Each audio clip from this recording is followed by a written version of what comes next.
സദൃശ്യവാക്യങ്ങൾ അധ്യായം 6. മകനെ, കൂട്ടുകാരന് വേണ്ടി നീ ജാമ്യം നിൽക്കുകയോ അന്യനു വേണ്ടി കൈയടിക്കുകയോ ചെയ്തിട്ടുണ്ടെങ്കിൽ നിന്റെ വായിലെ വാക്കുകളാൽ നീ കുടുങ്ങിപ്പോയി, നിന്റെ വായിലെ മൊഴികളാൽ പിടിപെട്ടിരിക്കുന്നു. ആകയാൽ മകനെ, ഇത് ചെയ്യുക, നിന്നെ തന്നെ വിടുവിക്ക. കൂട്ടുകാരന്റെ കയ്യിൽ നീ അകപ്പെട്ടു പോയല്ലോ. നീ ചെന്ന് താണ് വീണ് കൂട്ടുകാരനോട് മുട്ടിച്ചപേക്ഷിക്ക.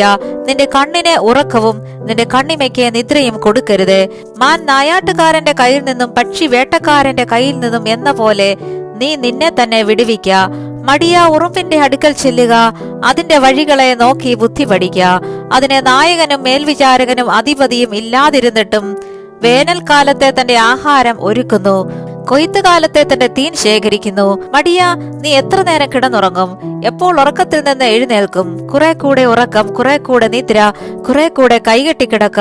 അങ്ങനെ നിന്റെ ദാരിദ്ര്യം വഴിപോക്കനെ പോലെയും നിന്റെ ബുദ്ധിമുട്ട് ആയുധ പാണിയെ പോലെയും വരും. നിസാരനും ദുഷ്കർമ്മിയുമായ വായുടെ വക്രതയോടെ നടക്കുന്നു. അവൻ കണ്ണിമയ്ക്കുന്നു, കാൽ കൊണ്ട് പരണ്ടുന്നു, വിരൽ കൊണ്ട് ആംഗ്യം കാണിക്കുന്നു. അവന്റെ ഹൃദയത്തിൽ വക്രതയുണ്ട്. അവൻ എല്ലായ്പ്പോഴും ദോഷം നിരൂപിച്ച് വഴക്കുണ്ടാക്കുന്നു. അതുകൊണ്ട് അവന്റെ ആപത്ത് പെട്ടെന്ന് വരും. ക്ഷണത്തിൽ അവൻ തകർന്നു പോകും, പ്രതിശാന്തി ഉണ്ടാകുകയുമില്ല.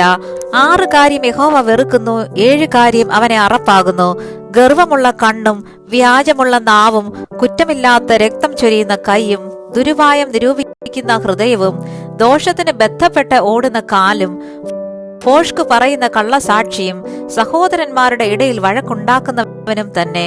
മകനെ, നിന്റെ അപ്പന്റെ കൽപ്പന പ്രമാണിക്ക, അമ്മയുടെ ഉപദേശം ഉപേക്ഷിക്കുകയും വരുത്. അത് എല്ലായ്പ്പോഴും നിന്റെ ഹൃദയത്തോട് ബന്ധിച്ചുകൊള്ളുക, നിന്റെ കഴുത്തിൽ അത് കെട്ടിക്കൊള്ളുക.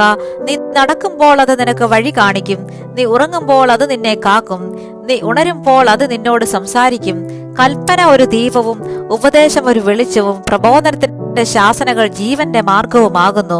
അവ ദുഷ്ടസ്ത്രീയുടെ വശീകരണത്തിൽ നിന്നും പരസ്ത്രീയുടെ ചക്രവാക്കുകളിൽ നിന്നും നിന്നെ രക്ഷിക്കും. അവളുടെ സൗന്ദര്യത്തെ നിന്റെ ഹൃദയത്തിൽ മോഹിക്കരുത്, അവൾ കണ്ണിമ കൊണ്ട് നിന്നെ വശീകരിക്കുകയും വരുത്. വേശ്യാസ്ത്രീ നിമിത്തം പെറുക്കി തിന്നേണ്ടിവരും. വ്യഭിചാരിണി വിലയേറിയ ജീവനെ വേട്ടയാടുന്നു. ഒരു മനുഷ്യനെ തന്റെ വസ്ത്രം വെന്തുപോകാതെ മടിയിൽ തീ കൊണ്ടുവരാമോ? ഒരുത്തന് കാൽ പൊള്ളാതെ തീക്കനലിന്മേൽ നടക്കാമോ? കൂട്ടുകാരന്റെ ഭാര്യയുടെ അടുക്കൽ ചെല്ലുന്നവൻ ഇങ്ങനെ തന്നെ. അവളെ തൊടുന്ന ഒരുത്തനും ശിക്ഷ വരാതെ ഇരിക്കയില്ല. കള്ളൻ വിശന്നിട്ട് വിശപ്പടക്കുവാൻ മാത്രം കണ്ടാൽ ആരും അവനെ നിരസിക്കുന്നില്ല. അവനെ പിടികിട്ടിയാൽ അവൻ 7 ഇരട്ടി മടക്കി കൊടുക്കാം, തന്റെ വീട്ടിലെ വസ്തുവക ഒക്കെയും കൊടുക്കാം. സ്ത്രീയോട് വ്യഭിചാരം ചെയ്യുന്നവനോ ബുദ്ധിഹീനൻ. അങ്ങനെ ചെയ്യുന്നവൻ സ്വന്തം പ്രാണനെ നശിപ്പിക്കുന്നു. പ്രഹരവും അപമാനവും അവന് ലഭിക്കും, അവന്റെ നിന്ന മാഞ്ഞു പോകുകയുമില്ല. ജാരശങ്ക പുരുഷനെ ക്രോധഹേതുവാകുന്നു, പ്രതികാര ദിവസത്തിൽ അവൻ ഇളക്കുകയുമില്ല. അവൻ യാതൊരു പ്രതിശാന്തിയും കൈക്കൊള്ളുകയില്ല. എത്ര സമ്മാനം കൊടുത്താലും അവന് തൃപ്തിപ്പെടും.